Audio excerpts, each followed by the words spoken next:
Okay. We're back. We're back. This is the 46K recap show, as well as the preview for tomorrow's Broken Arrow 23K. Gosh, what is on my mind right now? There is this famous Owen Wilson Zoolander quote, Brett, where he says, "I care desperately about what I do. Do I know what product I'm selling? No. Do I know what I'm doing today? No. But I'm here, and I'm going to give it my best shot." And that's kind of how I feel about recapping this race and previewing tomorrow's race, because I saw a lot of cool stuff out there. Not sure that I'm going to be able to put it into words to the best of my ability, but I'm overflowing with stoke. Yeah, today was a really fun day of racing. I think because, well, the race was longer, so we got to just spend more time spectating, and we got to see the runners at more points. Like yesterday, you got to see them at the finish. I got to see them at the halfway point. Like, that was pretty much it. Today, we got to see the start. I went up to mile 6. I came back down and saw them at the end of lap 1. And then we were there for the whole finish. And it got to finish in the village where it started. And there's people. There's hype. There was no live stream today, but there was like good timing updates. And we got like pretty good picture of what was going on, and it's cool to see all the runners come through at halfway, and then see how things shake up. But it was a really competitive day of racing. I feel like the amount of hype that we brought to the table yesterday even surpassed. Panned out. Yeah, Surpassed. it surpassed what we were thinking. Yeah, that was a fun day of racing. I think the times were a lot faster than people thought they would be, simply just because the course was shorter than what people thought they would be. But at the end of the day, racing was racing. Trail is trail. Racing is racing. There you have it. Trail is trail. Yeah, I think I got to take a moment to get a little bit introspective and just say how freaking cool this setup is. Like, our team, I think part of why I'm stoked is our team grew by 1 or 2 today. If you can see him in the background, maybe not, Ethan, our videographer, arrived today to add some content to the mix. Kevin Lara from Rabbit was out there at High Camp snapping great photos, and it just felt like today was one step function higher than yesterday. And Dylan Tanner was there at the finish helping us with finish line interviews. You were there getting awesome shots and keeping us organized, keeping us on track. And it just kind of dawned on me today that we get to do this for work. It's so cool. And we get to do it for a whole week. And a whole week. This is just day 2. We have 8 more days of this. Yeah, I'm glad that all the days are not this long, because the 7 a.m. race start this morning was a little bit rough. Tough. Because I was like hoofing it up the mountain at like 6:45. You were telling me offline about the curse of lap 1 in the Broken Arrow Sky Race. This hasn't necessarily happened. I didn't realize it was an actual curse, because the bet we made yesterday was for the women's field of whoever's leading at the end of lap 1 won't win the race. Turns out that's like a known curse on the men's side. So they were like, I was talking to Jeff Mogavero after the race, and he said they were joking on the way down, like him and Mike Sinceri, aka Michelin Sunset. They were saying like, "Oh, I don't want to come into the end of first lap winning, because then I won't win." They're like, "You take the lead." No, you take the lead. And then Dave Stevens took the lead, and then the curse lives on the men's side. On the women's side, that was not the case, and I owe you a liquid death, because Helen Mino Faulkner led the race wire to wire, at least from mile 6 when I saw her the first time through. Yep.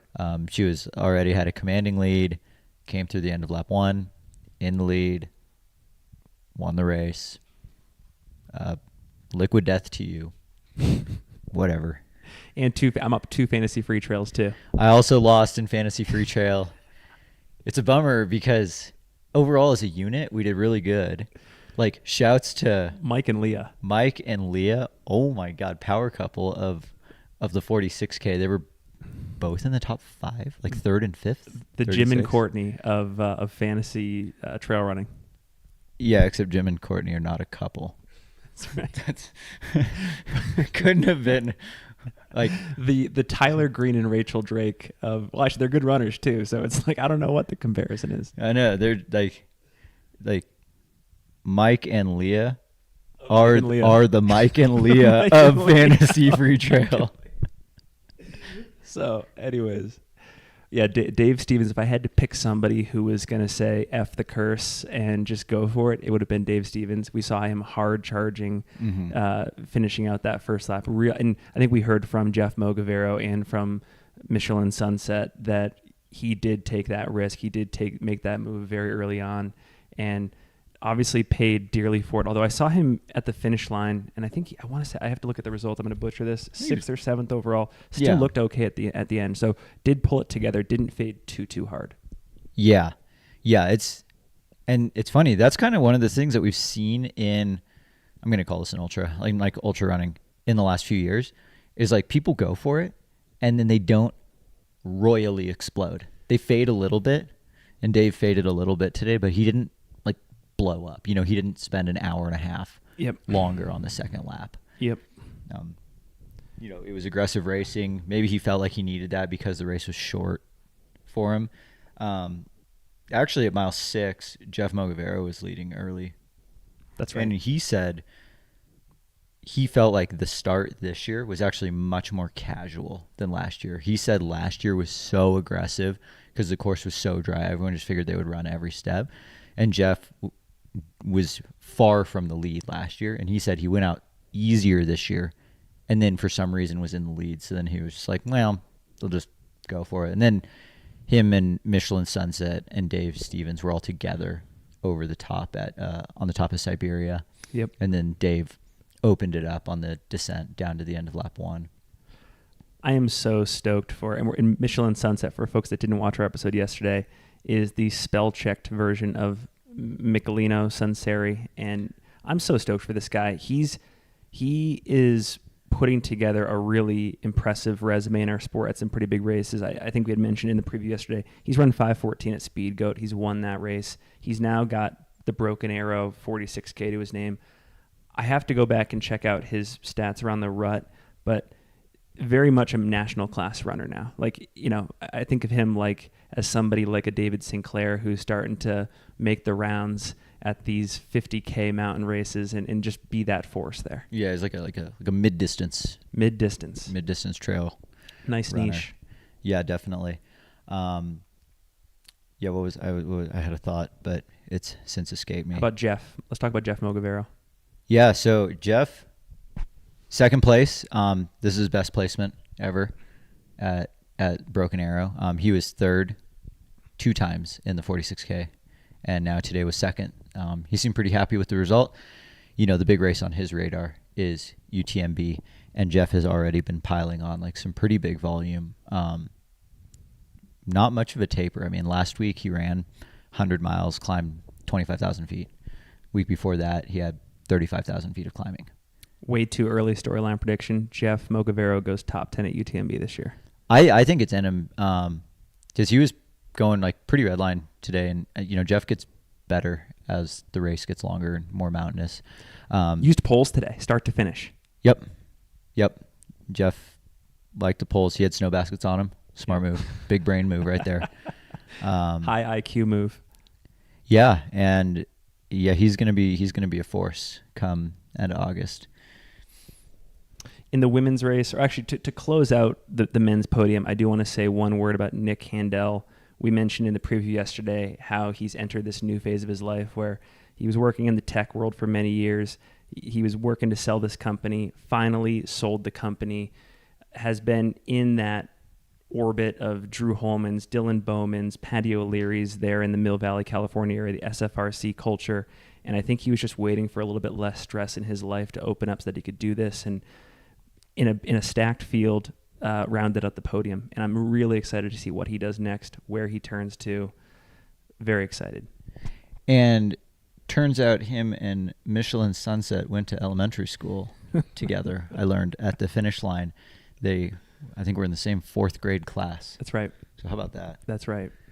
So To round, so the podium there for the 2023 Broken Arrow 46K, we had Michelino Sunseri in first, running right around 4:58, I believe. Jeff Mogavero was 3:58. 3:58. Sorry, 3:58. Jeff Mogavero right at the 4-hour mark, and then I think Nick Handel was about 3 or 4 minutes behind him, 4:03, 4:04 range. Great race, great racing all around. On the women's side, we had Helen Mino Faulkner, Wire to wire, winning the race. Just talked about her. Matt Feldick in the chat says, how about Lindsay Mack? Lindsay Mack, shout out the Aerovipa racing team, showed up in a huge way today. She's based out of Flagstaff, Arizona. I believe she's a listener of the pod. We did have her predicted to be in contention all day. Saw her before the race doing warm-up strides at the start. Seemed like she was good to go, in the zone, ready to throw down. Clearly did. And I loved her brief post-race interview we did with her at the finish. She just talked about how, and Matt Feldick is going to love this because we're throwing praise on the Flagstaff trail scene. She just talks about how much of an influence that area has been to getting her to this level. These excellent athletes there, these tough workouts she's done, being at altitude, it all accumulated into this result today. And that's a big win for an Aerovipa racing team member. Love it. Love to see it. Yeah, that's a high result in a very stacked field.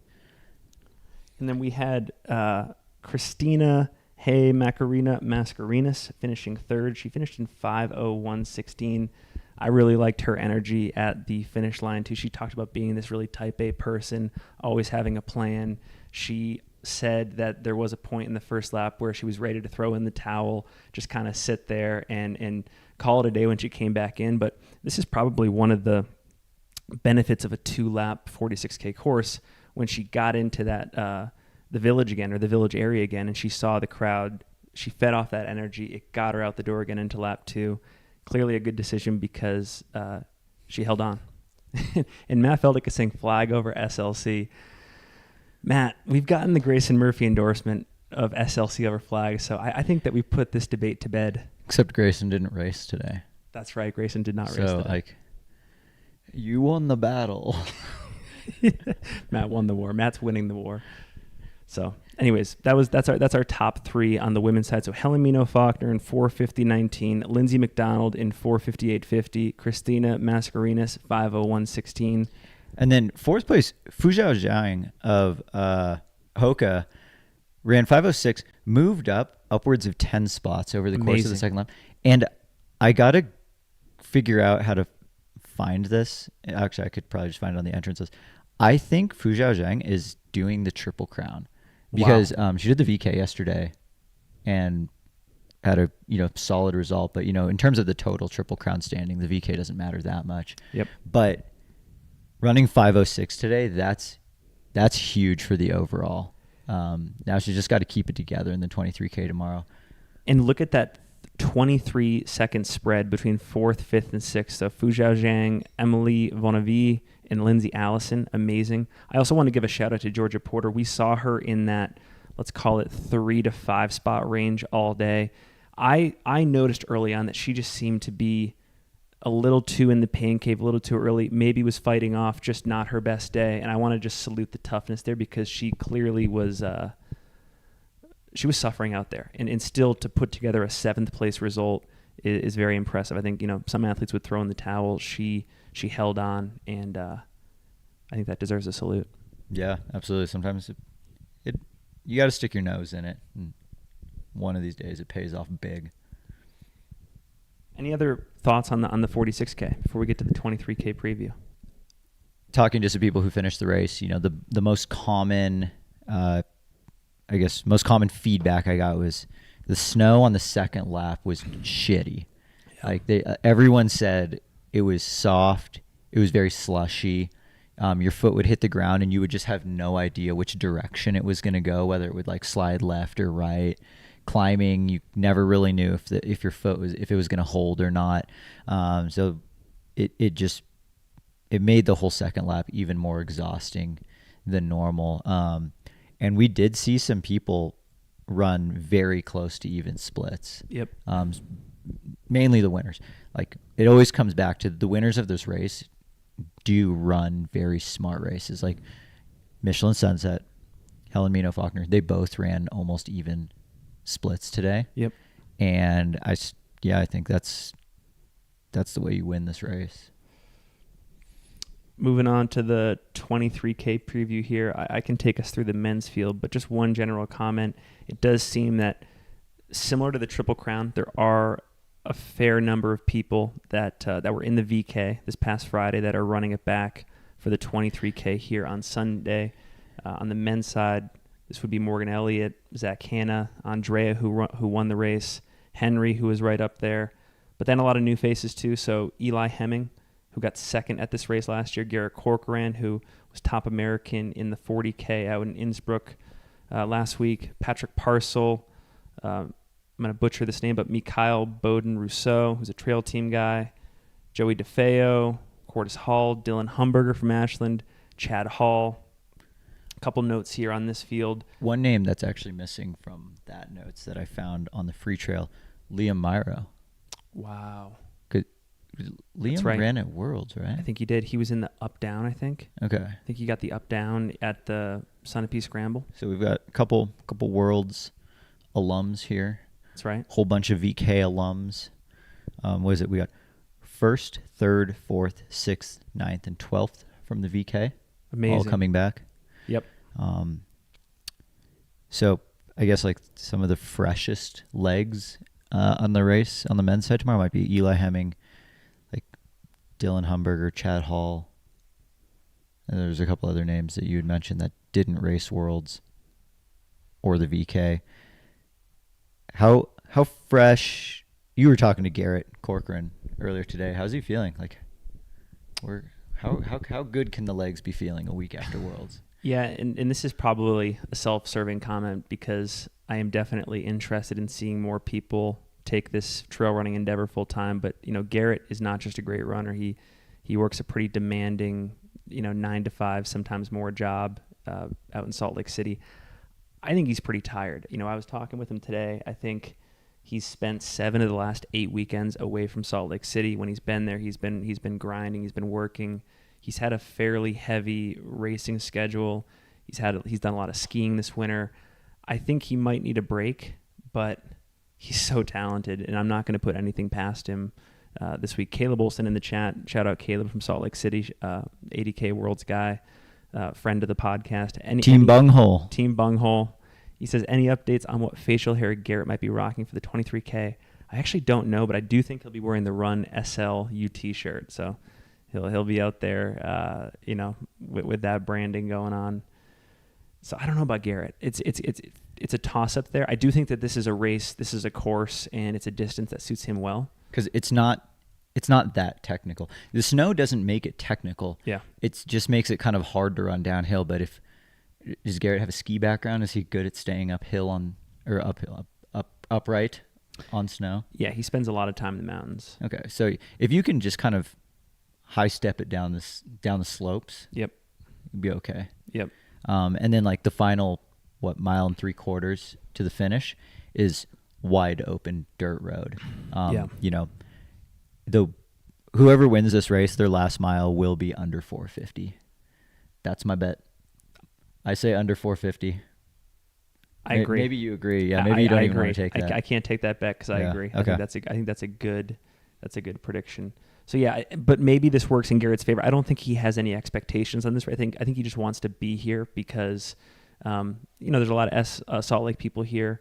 Liam Hammonds, Salt Laker, won the 11K today. Jacob Grant took 9th in the 46K, among others out there. Grant Barnett took 4th in the 46K. So I think Garrett's just a part of this Salt Lake team that's here, the Salt Lake Invasion.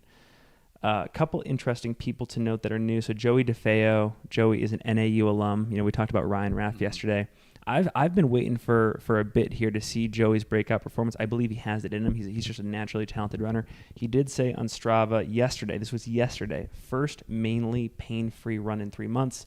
Quote, let's just see what kind of fitness we got on Sunday, end quote. Oh, this is a classic Darren Thomas sandbag move. Yes. So he'll probably podium tomorrow. He'll probably get second. So ipso facto, Joey DeFeo is podiuming this weekend at the 23K. Because he went on a pain-free run. He'll see what happens.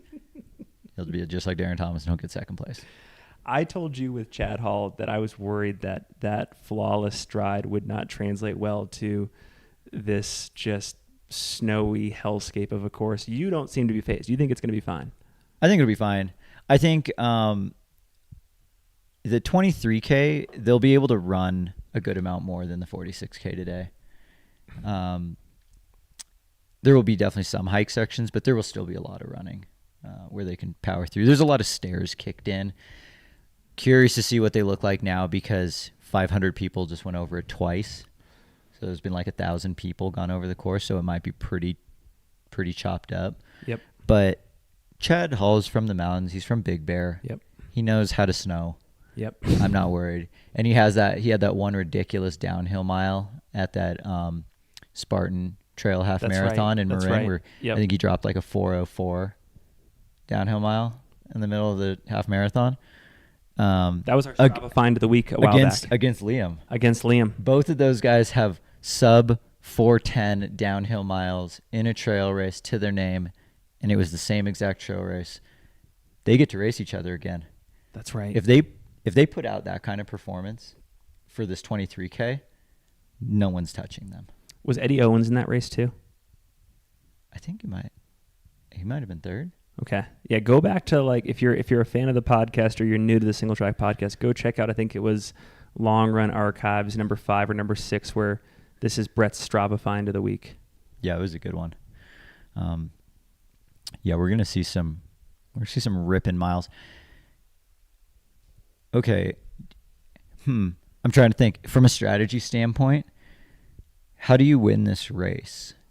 How much time can you give away on the climbs and then rip the downhill? Or do you have to be hammering? Like, do you think the person that gets to the top of Siberia first, which is the very top of the mountain, will be the winner of the race? They're only the winner of the race if it's also the person that is the most fearless on the downhill. I think when you have these type of snow conditions, there's a lot of fearlessness that can take over, not necessarily talent, but people that are willing to take major risks. I was telling some people in the village today about how I was running down from the VK race yesterday at maybe 12, 13-minute pace, and I stepped in a couple of those snow potholes, and I felt like even at just that slow a speed, it was enough to like separate my hip from the rest of my leg. And so people that are willing to just like guess the landmines on the course and just rip it, those are the people that are going to make it. It's like the guy in the Tour de France that Tom, I can't think of his name in this new Netflix show.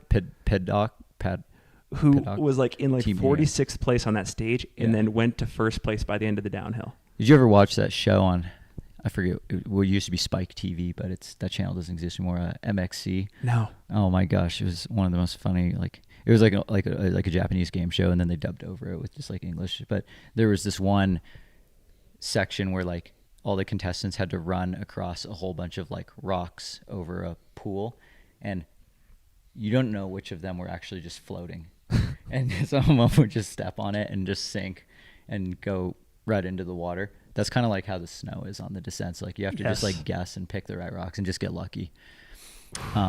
Okay, so. Do you want to take basically the same bet as yesterday, except on the men's side? I think that whoever is to the top of Siberia tomorrow will not win the race. You know, I'm up 3-0 on Liquid Death, so if I lose one, I'm still up 2 tomorrow. I'll take that bet. Okay. Just to make it interesting. I think I agree with you, but I'll take the bet. So I'll take it. I think whoever's to the top of Siberia first tomorrow will not be the overall winner. Before we go into the women's field, I want to just mention 2 more names. So Patrick Parcel, I think he's a South Lake Tahoe native. He's done these Broken Arrow Sky races a lot. He's always been in contention, not any podium type results here, if I recall correctly, but he did win the Mammoth Trail Fest 26K last year. And it just makes me wonder, is this his distance? Can he put together a similar result tomorrow? I would just be on the lookout for him if you're playing Fantasy Free Trail. And then the last person I want to bring up is Andrea, the winner of the VK on Friday. I looked up his UTMB results. He's got a lot of trail 10Ks and 15Ks to his name, so this is like a slight jump up in distance. He doesn't have many of these 25Ks on his resume. And in Fantasy Free Trail, I had to search his name to find it because when you scroll his points Yeah. I don't know where the points come from, but whereas it's 0. So like you won't just see him towards the top. So Andrea Rostin from Italy, who won the VK, is coming back in the 23K. And yeah, you're going to have to find his name. It's like a deep cut. Yep. But he's there. You got to... Oh, yeah, I'll finish my before we go into podium, podiums. Yeah. Podium here. I'm going Chad Hall at 1. I'm a believer. Eli Hemming, tragically in second place, and I say tragically because I know he got second here last year, and he's one of the most talented guys in the field. Very well could win tomorrow. I'm not putting that past him, but I'm on the Chad Hall train for this race. I've got Eli Hemming in second. I think it's a battle all day, though, and I do believe, to follow up on our bet, I do believe this race is going to be won on the descent. And then I've got Andrea finishing in third.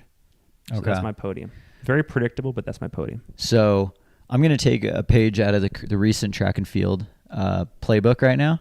And the best time to win a race is right after you won a race. Like Faith Kipyegon broke the world record for the 1500. And then what does she do next? She breaks the world record for the 5K, because the best time to break a world record is right after you broke a world record. I think Andrea, the VK champ, is going to win the 23K because confidence is high. He's had a whole day of rest. Best time to win a race is right after you win a race. I think Andrea Rostin's going to win. I've got Eli Hemming for second, and I actually didn't write in my third place spot, but I think third overall tomorrow is going to be Chad Hall. If we had to go bonus fourth place, I'm throwing in Dylan Humberger from Ashland, Oregon. I think Liam is my fourth if we're going to add in one. All right, on the women's side, we talked about people that are doing the double this weekend, the VK 23K double. A lot of similar situations on the women's side here. We've got Laurel Moyer, Nicole Mariclay, Carly Rempel, for example. One new heavy hitter addition to this 23K that was not there at the VK, Janelle Lynx, who won this race in 2021. Also Rachel Drake, if you're a fan of the mid-distance trail scene, Rachel Drake is here, as is Sam Lewis. Tabor Hemming. And Tabor Hemming. Yep. Tabor Hemming.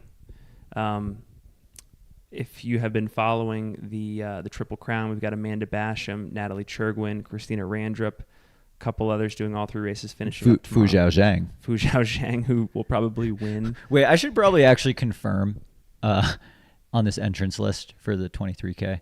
I'm just going to try and pull this up right now. Do a Control F. Yeah. Let's see. If I knew how to. Oh, I'm not. Maybe not. Seeing. Maybe they did the VK 46K double. Or would they be listed? No, they wouldn't be listed in the Triple Crown. All right, you keep going. I'm going to keep While you're searching, yeah. So I'll do a little bit of analysis on this field, and I think it's very interesting. So Tabor was 4th here in the 23K last year. But the difference being she did the double last year. So she did the VK. I believe she got 3rd there and then got 4th in the 23K.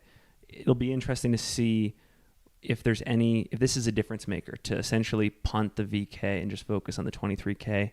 Obviously, she is one of the most talented runners in the sub-ultra space, and very excited to see her. Janelle has had a good spring, good early summer. She just recently beat Danny Moreno. Shout out to the Sub-Ultra podcast, Sub-Hub podcast, and Danny newly signed with Adidas Terex, I think revolving her schedule on OCC, but a name in the sport, high talent. Janelle beat her at the Vale Spring Runoff 10K. Love that name because I think it has multiple meanings, which is kind of cool.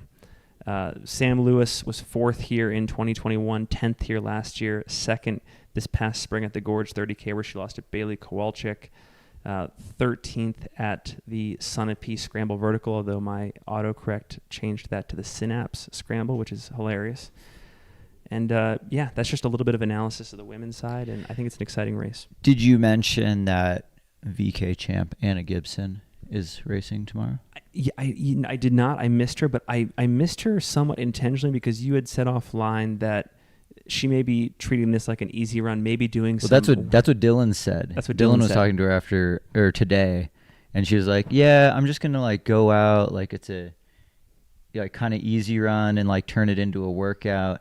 And I think if I'm translating that correctly, that means this is kind of a long race for me. I don't want to go out too hard because normally my races are 2 minutes long. The VK was, 45, 46 minutes. Like that's already a decently long race. This race is going to be 2 hours. So even though she says I'm going to take it out easy, that's probably going to be correct 23K pace. So I fully anticipate Anna Gibson to be up in the mix, even though to her the perceived effort will be like, oh, this is easy. Everyone's going out so casual. It's like, well, it's because it's a 2-hour race. She's the Joey DeFeo of the women's race. Yes, except maybe more decorated. Definitely more decorated, standpoint. But the language we're hearing, we're probably in for a good day. Yeah. Probably in for Except one thing we know for sure, though, is Anna Gibson's fit. Very fit. Yeah, we don't know that for a fact for Joey DeFeo, but That's we do know that for Anna Gibson. Any other interesting color commentary on any of these female racers? I guess so. Kind of our big three that we're signed up for the VK and the 23K. Just kind of reiterate who is out. Is we have no Grayson Murphy, Allie Ostrander, or Allie McLaughlin in the race. Yep. I don't think that. I don't think like they were necessarily a lock to like win or be the podium or anything like that. Like I don't think this takes away from the quality of the field like that much. There's still some like certified heavy hitters. I'm really excited to see the return of Rachel Drake. Me too. I feel like there's a lot of people who like came into, sub ultra and like the mid distance type trail racing like in the last few years. Yeah. And Rachel, like, prior to like 2020, Rachel was like the queen. Lighting the world on fire. Yeah. Like Rachel, I think it was 2020, Rachel had a stellar performance at the Golden Trail final. That's right. And like Rachel is one of the best like short mountain runners in the US and the world. She's just Rachel wears a lot of hats. Like not only is grabbed the Olympic trials marathon qualifier, getting her PhD, just became a mom. Like so I know she's coming back from injury. I was talking to Tyler Green, her partner, earlier this morning, and he was like, yeah, she's healthy, excited, ready to go, but like this is really very much like just that first test. So I'm sure Rachel will run well, but we're probably not to like full form Rachel just yet. Very excited to see her back. Roos in the chat is suggesting Allie Mack is racing. Now, I did see her on the ground today. She was at the midpoint of the 46K, camera in hand, I think capturing some content. I had not heard from the crowd. I actually, I did not ask her personally. I probably should have done that, what her status was for tomorrow. I had assumed because she had been on the entrance list for the VK and had opted out that she was just across the board, just here to kind of take in the ambiance and relax. I'm going to be like on my phone, not having hit submit to see if I can like catch her warming up tomorrow morning as like the very last minute Allie Mack submission.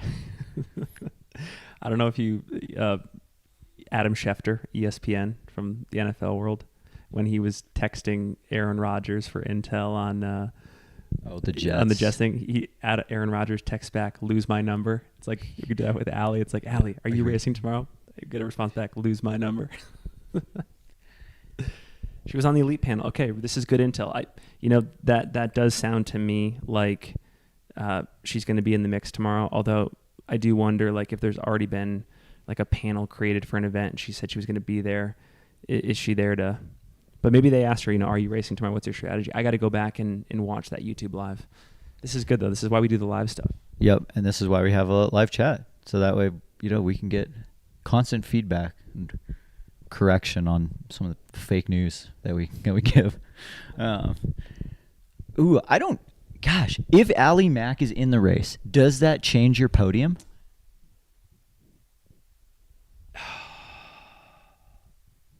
I got to pull up my stats in here. Give me 1 second.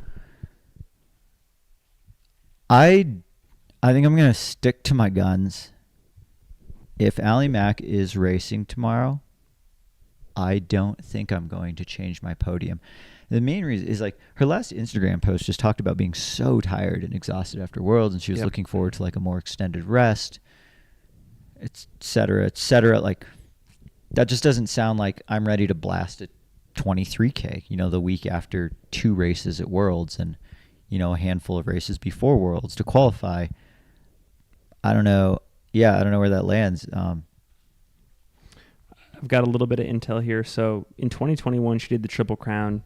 She got 8th in the 23K after getting first in the VK, first in the 46K. Last year, she did the VK 23K double, first in the VK, second in the 23K. To Janelle Links. To Janelle Links, who is in this race tomorrow.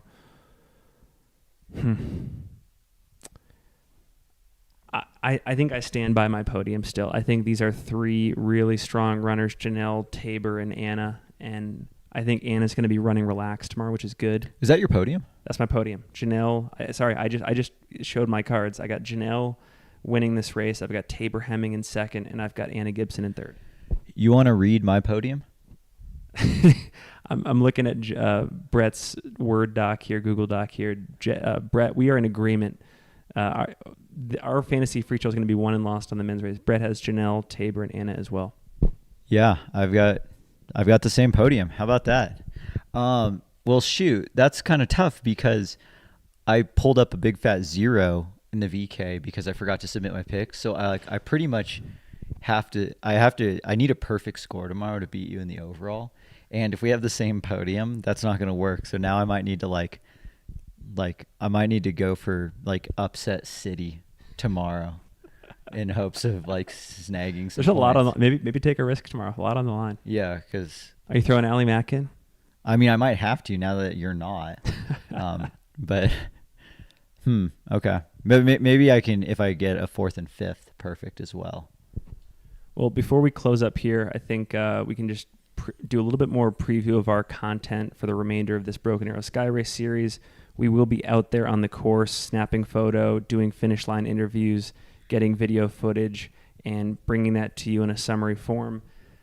I think the next time you'll see us live, we still have to hammer out the exact details of the schedule, but we may very well go live with some Western States hype content, preview content tomorrow evening.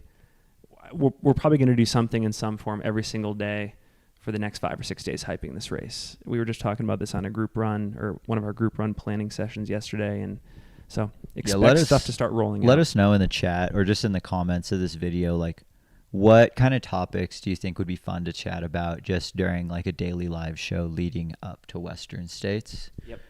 I actually thought of this on a run in the chat. You guys are going to have an auction draft next time, so it can't be the same. I was thinking actually what would be fun is you and I should draft Western States teams, like 5 men, 5 women, and we'll just go back and forth. I mean, like a 2-person snake draft. I like that. And then we need a whiteboard, like a massive whiteboard in the back. And it doesn't have to be like they don't have to match our free trail picks. Like we can have overlapping picks for free trail, but let's do a separate fantasy team competition where we have 2 we don't have any overlapping runners, and then we'll figure out the criteria Western States for how to add up the points, whether it's places or total time or things like that, and we'll see who's real fantasy team does better. We'll figure out something to put on the line for that. Maybe it'll be like a bottle of ketones. Oh yeah, for sure. And I love this. So Laura Bellman already has some of the storylines emerging here. This is one thing I think we'll dedicate a fair bit of time to in the next 5 or 6 days, is really fleshing out a lot of these interesting storylines for the race. Heather Jackson versus Courtney Dauwalter in the women's field, for example. We know Heather has this history of just taking it out at the front of the race and just pushing the buttons, pushing the pedal hard, regardless of who is there. So stuff like that we're going to flesh out. Midwest. We'll get Aid Station Fireball on an episode where we can do an entire hour breakdown trying to figure out free trail fantasy scoring system. Yeah. And that reminds me, so we have Aid Station Fireball in the chat.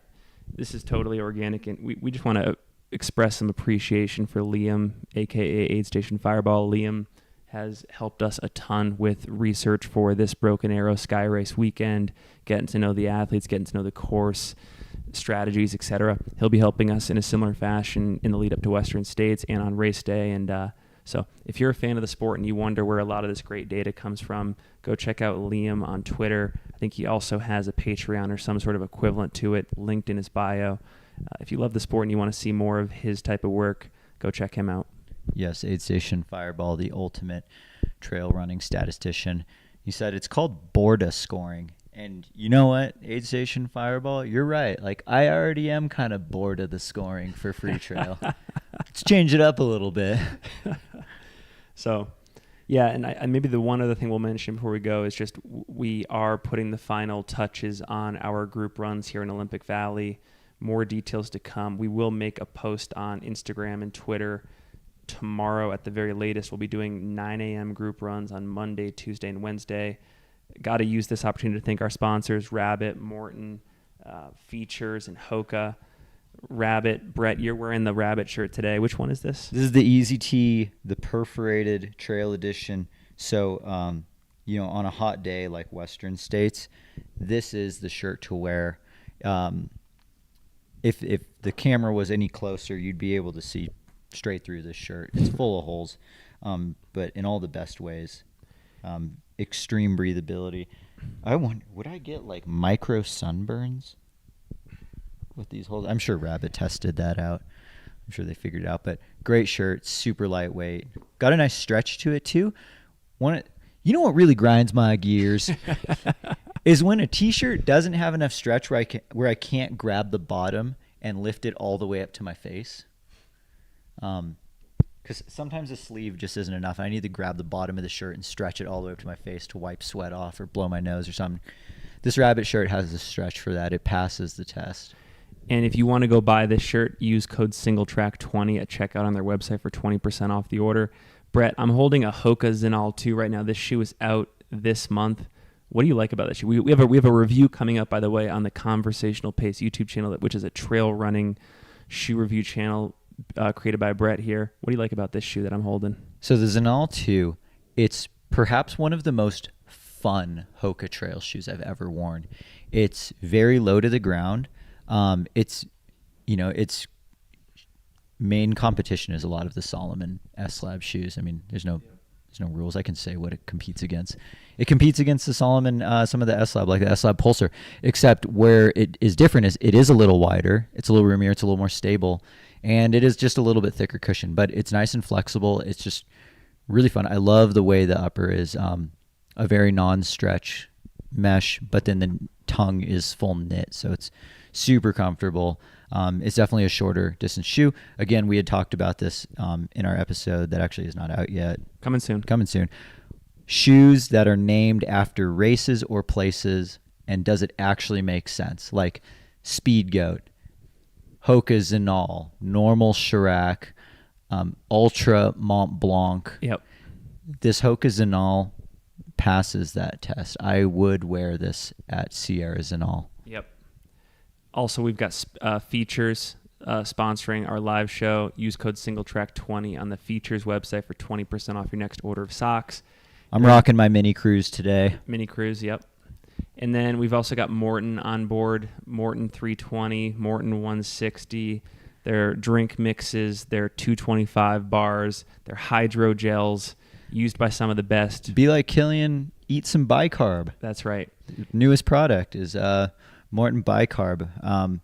And we would be happy to go and, go a little bit deeper into the weeds with like bicarb at some point later this week. We actually have Morton's head nutritionist coming on the show Friday. It'll probably be a later single track show released in early July, but Josh Rowe from Morton is coming on to just talk about athlete nutrition strategies. So like what Killian's doing, Tom Evans is doing, etc. Very exciting, tying that in with the products.